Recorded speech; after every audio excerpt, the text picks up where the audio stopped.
Hello viewers. आप सबका मेरे यूट्यूब चैनल लिटरेचर पॉइंट पे स्वागत है। आज हम इस वीडियो में जो केवीएस की वैकेंसी आई है, जो कि 4 साल बाद आई है, बहुत बड़ी वैकेंसी है।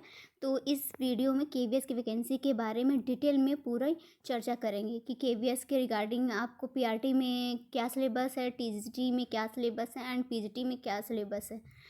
तो इसके बारे में जितनी भी जानकारी है आपको सब इस एक वीडियो में मिलेगी।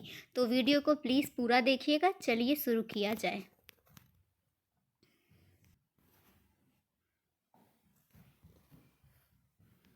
तो देखिए, केंद्रीय सबसे पहले तो हम बात करेंगे पीआरटी की। पीआरटी की जो वैकेंसी आई है उसके लिए टोटल 180 मार्क्स का है। सबसे पहले तो ऊपर देखिए, केंद्रीय विद्यालय परीक्षा की तैयारी करने वाले अभ्यर्थी से ज़रूर पढ़ें। सबसे पहले तो केंद्रीय विद्यालय के पीआरटी और टीजीटी फॉर्म वही लोग भर सकते हैं जिनका सीटेट क्लियर है। मतलब अगर आपको पीआरटी भरना है तो आपको सीटेट प्राइमरी लेवल का, अगर टीजीटी भरना है तो सीटेट सेकेंडरी लेवल का क्वालिफाई करना होगा। क्वालिफाई लिखा है, अपीयरिंग नहीं लिखा है, तो अपीयरिंग वाले इस फॉर्म को नहीं भर सकते हैं। तो सबसे पहले पीआरटी का सिलेबस देख लेते हैं कि इसमें क्या क्या करना है। तो पीआरटी के लिए सबसे पहले तो हम चलेंगे, टोटल 180 मार्क्स का है, आप लोग देख सकते हैं। तो इसमें जिसमें general English 10 marks, Hindi 10, GK and current affairs 10 marks और रीजनिंग और कंप्यूटर मिला के पूरे 10 मार्क्स, और पेडागोजी 60 मार्क्स का, सब्जेक्ट कंसर्न 80 मार्क्स का है। सब्जेक्ट कंसर्न 80 मार्क्स का है। मतलब कि आप कोई भी सब्जेक्ट जैसे मैथ, साइंस, सोशल स्टडी या फिर इंग्लिश, कुछ का भी है जो कि आपके सब्जेक्ट कंसर्न से पूरे 80 मार्क्स की पीआरटी में आएगा। सब्जेक्ट कंसर्न कहने का मतलब हुआ कि जैसे कि maths, Hindi, English, environment studies पूरे ये जो होंगे आपके 80 मार्क्स के होंगे।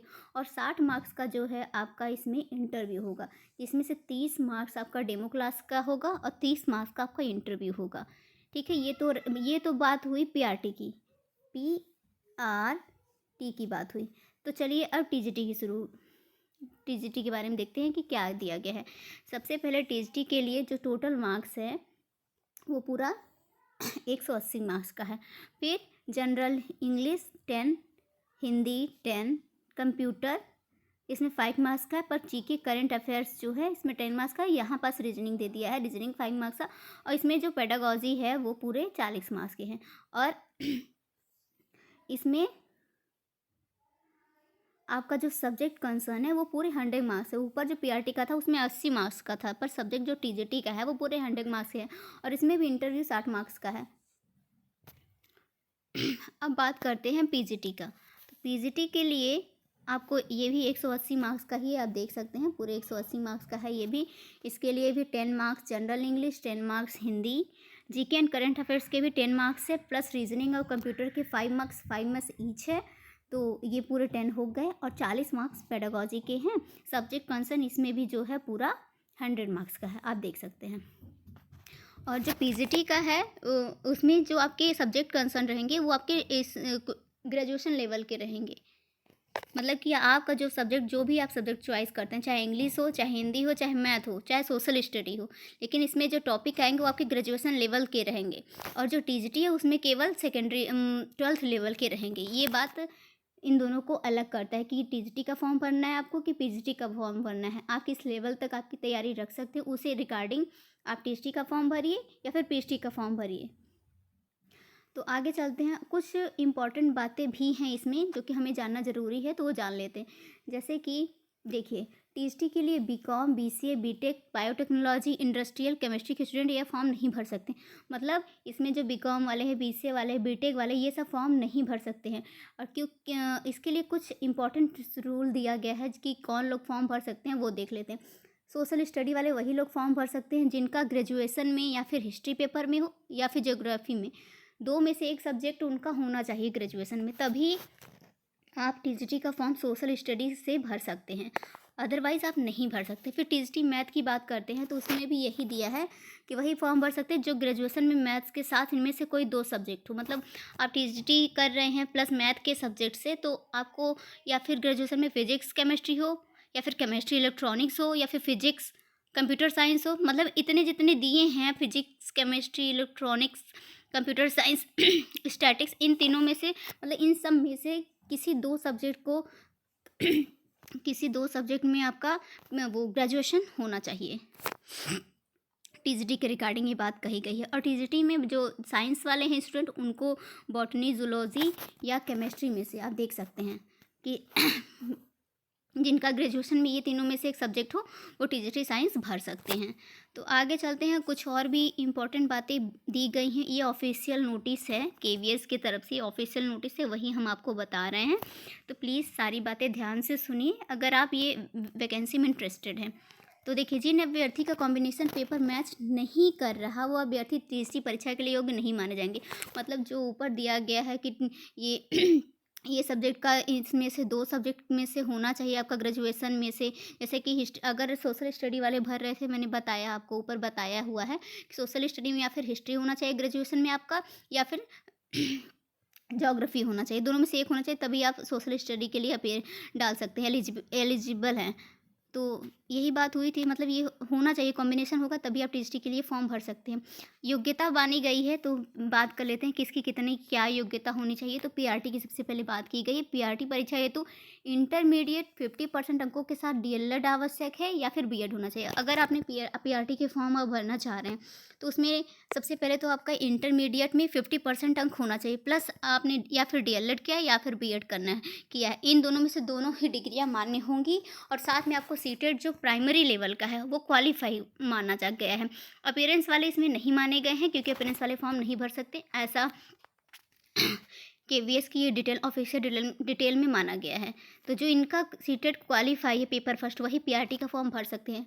और टीजीटी के लिए भी यही बात की गई है। तो टीजीटी के लिए जो है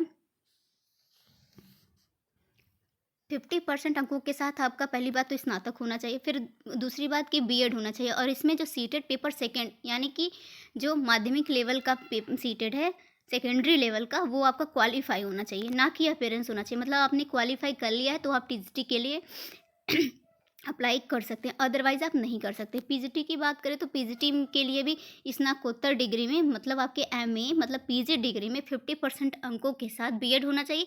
इसमें सीटेट की बाध्यता नहीं है। मतलब आपने जो अगर आप पीजीटी के लिए अप्लाई करना चाहते हैं तो आपका जो जिस भी सब्जेक्ट कंसर्न से आप पीजीटी डालना चाहते हैं उसमें एमए में 50% अंक होना चाहिए प्लस बीएड होना चाहिए। इसमें सीटेट की कोई भी बाध्यता नहीं है। मतलब आप सीटेट पास किए हो ना किए हो, इसमें कोई भी मतलब नहीं है। अब बात करते हैं एज की।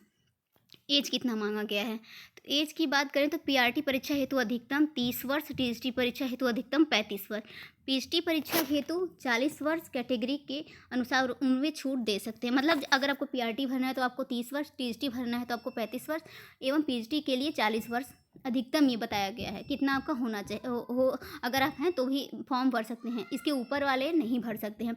अब कैटेगरी के अनुसार उनमें छूट दे सकते हैं। अधिक जानकारी के लिए मतलब कि इतना जो है आप इतने एज वाले ही भर सकते हैं। औरतों को और भी छूट मिला है, शायद 5 या 10 साल का छूट मिला है। नेक्स्ट वीडियो में आपको हम क्लियर करके बता देंगे। और हो गया इतना ही इस वीडियो में था। तो आई होप आपको वीडियो पसंद आई होगी। और हाँ, सीटेट क्वालिफाई एक नोट मुझे ज़रूरी लगा तो मैंने आप लोगों के लिए लिख दिया कि सीटेट क्वालिफाई का मतलब है कि जनरल या ईडब्ल्यूएस महिला पुरुष 90 अंक, मतलब जो आप जनरल कोटा से बिलोंग करते हैं या ईडब्ल्यूएस इकोनॉमिकल वीकर से करते हैं तो आपको 90 अंक प्लस बाकी other category OBC SC ST के लिए 82 अंक होगा, तभी सीटेट क्वालिफाई माना जाएगा, चाहे वो प्राइमरी लेवल का हो चाहे सेकेंडरी लेवल का हो। लेकिन अगर आप जनरल हैं तो आपको 90 मार्क्स प्लस अगर ओबीसी एससी एसटी है तो 82 मार्क्स पे आप सीटेड क्वालिफाई हैं। अगर इतना है तो आप आराम से पेपर भरिए। आई होप आप सब केवीएस की वैकेंसी को ज़रूर भरेंगे क्योंकि 4 साल बाद ये बहुत बड़ी वैकेंसी आई है, बहुत अच्छे अपॉर्चुनिटी मिलेगी आप सबको एक अच्छे टीचर बनने के, जो इस देश का भविष्य है। क्योंकि टीचरों के हाथ में ही कहा जाता है कि बच्चों का भविष्य होता है। तो आई होप आपकी भविष्य भी अच्छी रहे। Thank you so much. इस वीडियो में इतना ही। और एक बहुत ज़रूरी बात यह है कि प्लीज़ अगर आपको ये वीडियो ज़रा सा भी अच्छी लगी हो तो प्लीज़ मेरे चैनल को सब्सक्राइब करिएगा। और हाँ, इस वीडियो में इतनी ही जानकारी। नेक्स्ट वीडियो में केवीएस के रिगार्डिंग और भी ज़्यादा जानकारी आप लोग को इस चैनल पर देती रहूँगी। तो प्लीज़ चैनल को सब्सक्राइब करिएगा। और केवीएस का पूरा डिटेल में सिलेबस इंग्लिश का, मतलब इंग्लिश का केवल इंग्लिश सब्जेक्ट का पूरे डिटेल में मैं इस चैनल पर तैयारी करवाऊँगी आपका, वो भी फ्री में। अगर आप कहीं केवीएस का बैच परचेस करते हैं तो आपको 4 to 5,000 तो देना पड़ेगा, ये बात तो पक्की है। आप लोग तो अच्छी तरीके से जानते हैं, ये बताने की ज़रूरत नहीं है मुझे। लेकिन आप मेरे चैनल को सब्सक्राइब करिए, अभी मेरा बिल्कुल न्यू चैनल है और ये मेरा फर्स्ट वीडियो है। अगर आप तक ये वीडियो पहुंच रहा है तो अच्छी बात है, तो प्लीज़ मेरे चैनल को सब्सक्राइब करिएगा, जो कि मैं केवीएस के रिगार्डिंग सारे सिलेबस इंग्लिश सब्जेक्ट का पूरा डिटेल में मैं कवर कर सकूं। और जितना आपका प्यार रहेगा उतना मेरा हौसला बढ़ेगा, तो प्लीज़ मेरा हौसला बढ़ाइएगा और मेरे चैनल को सब्सक्राइब करिएगा और वीडियो को लाइक करिएगा, जो कि मैं जितने भी वीडियो आगे पोस्ट कर सकूँ आप सब तक आसानी से पहुंच सके। Thank you so much. मिलते हैं नेक्स्ट वीडियो में। Thank you so much.